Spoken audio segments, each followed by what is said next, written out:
Rachel with WTI, and if you're looking for a nice relaxing tea, you need to try the traditional medicinal, and this is the chamomile lavender flavor. It is delicious. It's so relaxing. It's such a nice tea to have in the evening before bed.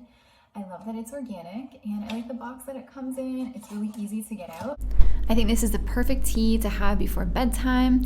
The tea bags are nice and strong. I don't find that they ever break. I have bought a lot of different flavors of traditional medicinals teas because I love them so much.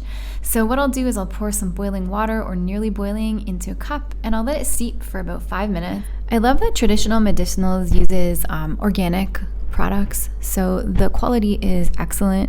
And also I like that the tea bags are not bleached. If you need a caffeine-free tea, try this one out. It is so nice and soothing, my favorite bedtime tea.